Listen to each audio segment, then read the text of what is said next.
Hello friends. तो guys, जैसा कि मेरी वीडियो का टाइटल है how I scored 611 out of 700। तो आज आपको मैं इसी के बारे में बताने वाला हूँ। तो गाइज, मेरा नाम है अनिल और मैंने इस स्कोर के अलावा मैंने 2 एग्ज़ाम भी पहले क्वालिफाई कर रखे हैं। इससे मेरा पहले वाला एग्ज़ाम था वो था एसएससी सीपीओ 2018 और उसके बाद आईबीपीएस पीओ 2018। लेकिन मैंने जॉइन आईबीपीएस पीओ किया था। सबसे पहले स्टार्ट करते हैं रीजनिंग से। तो गाइज, रीजनिंग में यदि आपको एसएससी में रीजनिंग में अच्छा स्कोर करना है तो आपको कुछ भी नहीं करना, ओनली आपको प्रीवियस ईयर क्वेश्चन उठाने हैं। जैसा कि यदि आपके पास अभी ज़्यादा टाइम है तो आप 16 से लेके अभी तक के जितने भी सीजीएल के प्रीवियस ईयर क्वेश्चन हैं वो सभी आप उठाइए, उनको आप अटेम्प्ट करिए।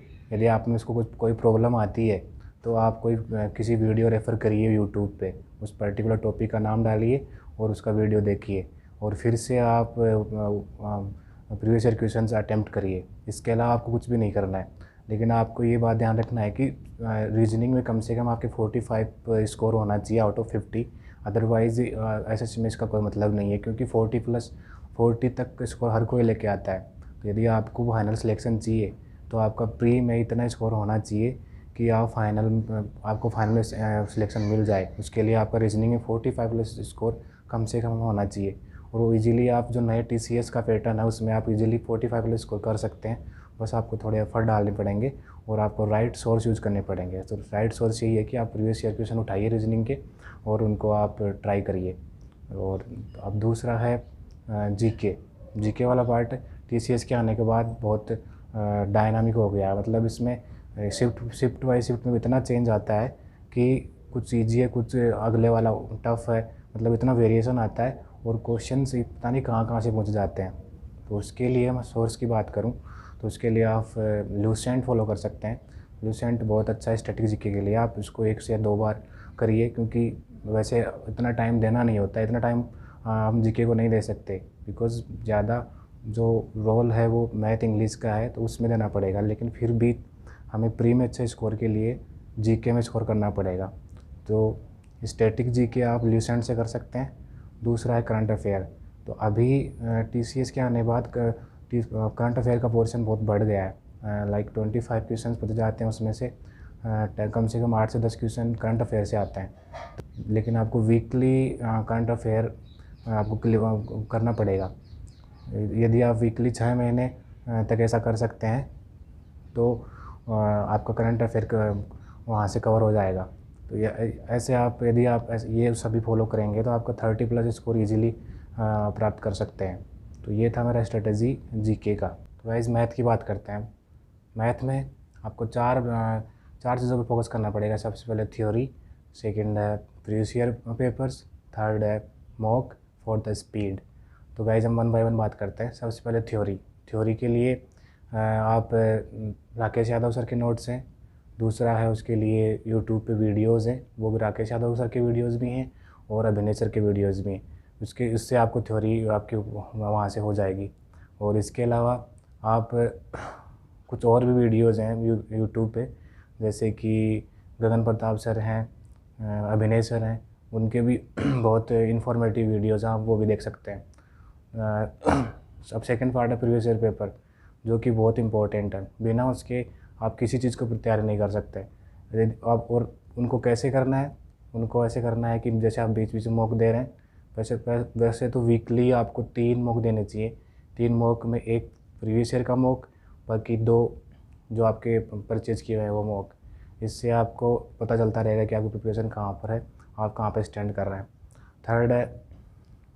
थर्ड बात करूँ मैं मॉक्स की, तो मॉक्स का मैंने बताया कि आप वीकली, जब एग्ज़ाम में बहुत टाइम हो तो उससे पहले आप वीकली, जैसे अभी आपका सिलेबस कंप्लीट करना है उसी दौरान आप वीकली 2 से 3 मॉक देते रहें, जिससे कि आपको ये आइडिया रहे कि हम सही पढ़ रहे हैं और कुछ क्वेश्चंस हैं वो मैं हल कर पा रहा हूँ।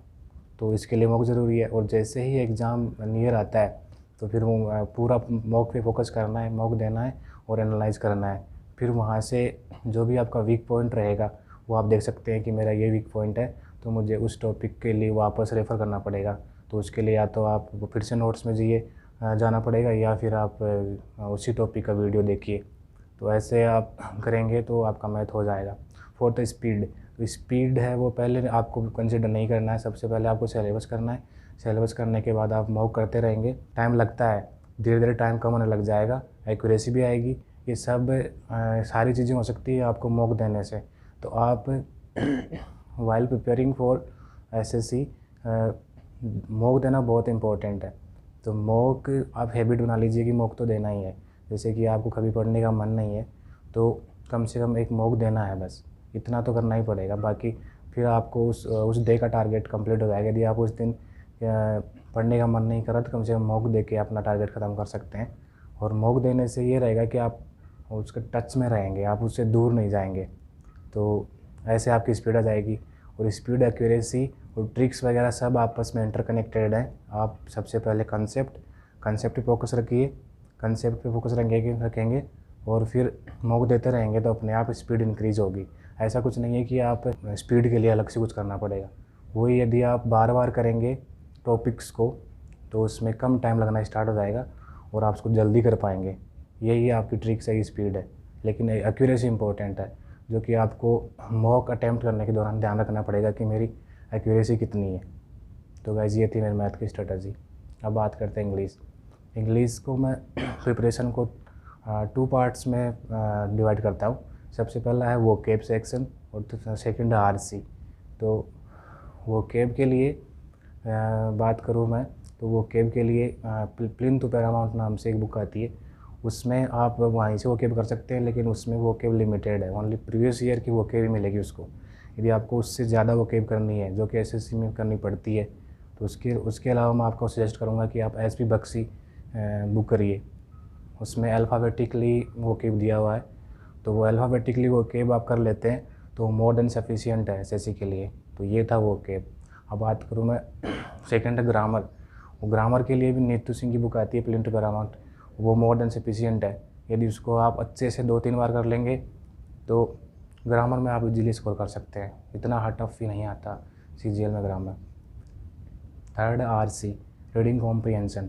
उसके लिए आपको न्यूज़पेपर रेफ़र करना पड़ेगा। कोई भी इंग्लिश न्यूज़पेपर आप पढ़िए, उसमें अच्छे से उसको एक दिन डेली पढ़ सकते हैं और एक कम से कम 1 घंटा पढ़िए उसको, जिससे आपका वोकेब रिवाइज होता रहेगा और जो भी आपकी रीडिंग एबिलिटी बढ़ेगी, पढ़ने में आप कम टाइम लगेगा पैसेज वगैरह पढ़ने में।